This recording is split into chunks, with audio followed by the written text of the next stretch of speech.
Okay, so in the last episode, Chad, one of our ace pilots for the new F-01 fighter with prototype missiles, went to fight and bomb or fire at the Arctic base. It was a successful mission. He got a direct hit in the radio tower, meaning that the Hanlan scientists up in the Arctic base have lost contact with Hanlan Command, making them unreachable. And also off the Hanlan radar. But they will find them. And they will kill them. No, they won't. So, what you're seeing here is the Global Defense Station.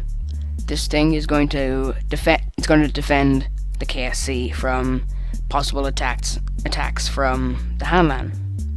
For example, invasions by sea, by land, or even air. Because, well, maybe not air, but sea and land definitely, because I want to put some orbit-to-ground missiles on this thing. And maybe even a few drop pods. And I've already tested a few in my free time. Milk. I tested them in my free time by... Well, it was actually supposed to be in this episode, when I was actually supposed to dock the drop pods onto it in this episode, but it was a absolute failure, so I decided to leave it out. I might put it in as a outtake at the end of the series. So, now instead of going with the new SLS launch stage, like this one, we're going to go ahead and go old school and use the asparagus staging. I've known how to build this for the past 6 months, and I've been good at KSP for the past 6 months. The first 6 months of me playing KSP was just me, like any other new player to KSP, we stick rockets on the launch pad and they collapse. Unless you're a rocket scientist and you know that sort of thing. Anyway, back to the point. We're going to put some drogue chutes and some solid rocket boosters onto the outer stacks, plural. And that way, when we decouple the outer stacks, we won't have any collisions with the outer stacks. I've said outer stacks a lot in the past 30 seconds. Then we were going to put on the new big SRBs, because I don't consider those overpowered. They just replace the need for 2 sets of SRBs on the asparagus staging. Well, the asparagus launch vehicle.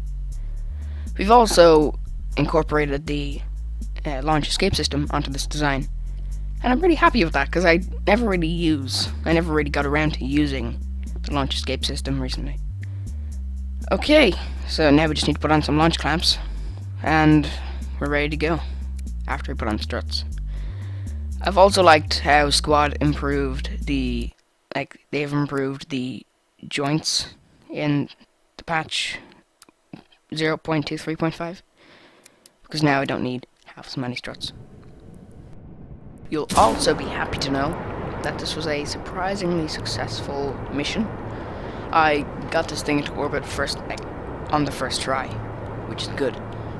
Now what we want is a polar orbit, so we cover as much ground as possible, as well as the North Pole and South Pole, just in case they might be lying there and they're kind of getting bored down there. I'm sorry about that if you can hear this, you southern Hanlan people. Anyway, back to the point. Basic maneuver to orbit. Once we reach 10 kilometers, we begin our gravity burn. Gravity burn? What the hell is that?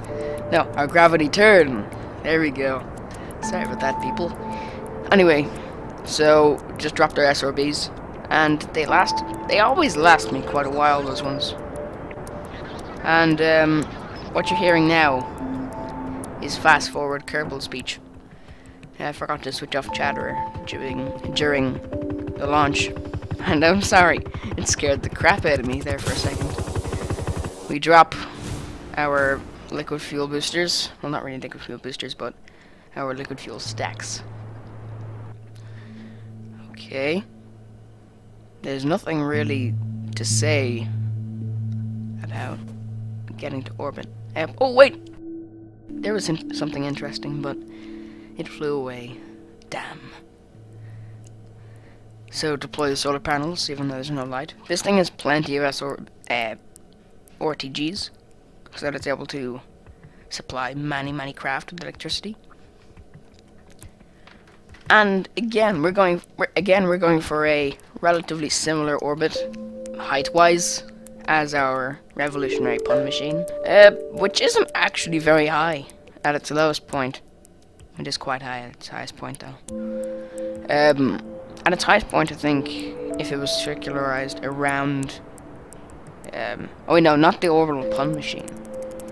What the Hanland Spy Satellite? If that was around the equator, I'm pretty sure it'd be... what's the word? In a geostationary orbit, that's it. So, we're nearing the end of our burn to orbit. We decided to get rid of the maneuver node because it's just telling us to point downwards to go up, which does work. It's just, I want to settle with that orbit. Circularize from there. So, if I'm right, if I remember correctly, I think it's about a 140 kilometer orbit. I'll have to look into it. If I got it wrong, I'll correct it up on screen with some text. Don't worry. I'll remember to check. I hope I remember to check. Wait a minute. I think the sun's about to rise. You can see a bit of sunlight on the sides of those mountains. Yes. Oh, there it is. Now we're harvesting power from the sun, which is the job of solar panels. Science, everybody. And by the way, after the series is done, when I'm finished doing the series for Spiritwolf Press, I volunteered to do it. Don't worry, I haven't saying that. I was kidnapped, bound and gagged, and told to make a video. I have a set of videos about Spiritwolf Press, or Spiritwolf. Afterwards, I'd like to make a war series of my own. And I've actually started planning what to name the bad guys and the good guys and stuff. So, there we go. We've just ejected our launch stage. Off it goes. Jeb tries to push it, but it just gets flung away, so Jeb gets quite pissed off by this. Or ticked off. Nice way of saying it. I think I'll have to bleep out the word that I said a few minutes ago now. Yay. So, now that we're in circular orbit, we can now look down and appreciate the beauty of Kerbin and the location of the thingamajig, the Arctic base. That's what it is. Now, what you're looking at here is not a tractor. No, it's not some agricultural vehicle with 6 wheels. This is a prototype, another prototype for a defensive vehicle or an offensive vehicle. So it's a mere prototype, as I said, and its main function is to launch steerable missiles at the enemy. It has a range of about 5 kilometers, which is pretty good for an unmanned missile. Okay, so the launch mechanism is made up of well, a decoupler and a Rockomax really small engine, which names escapes me. So it approaches the target at speed, like really high speed, about, I don't know, a good bit of speed.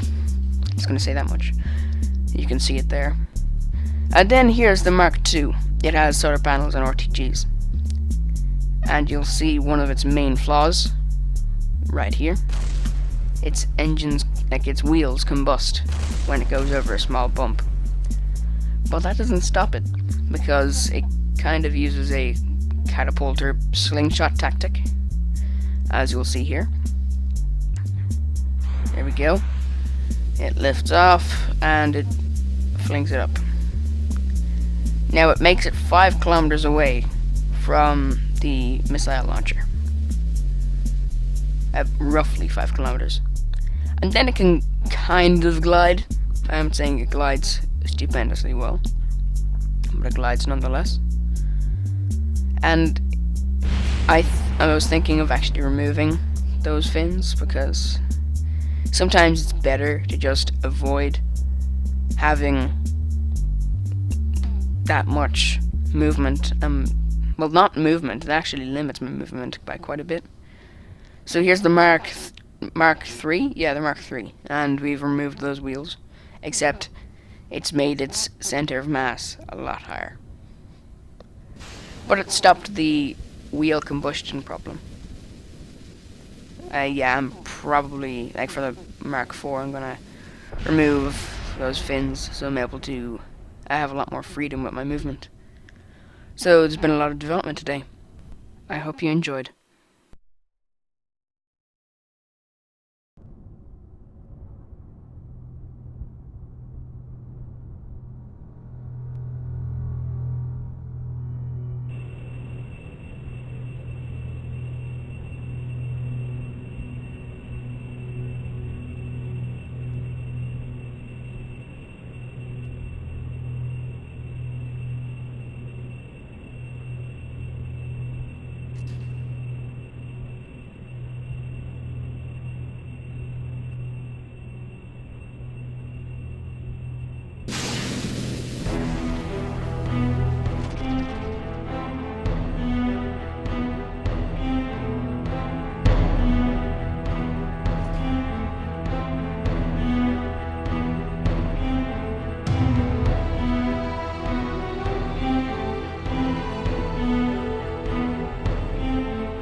What the hell was that? Was that our old F-01? So now we know that the Hanon is suicidal. And they want us dead. They want us dead. Badly.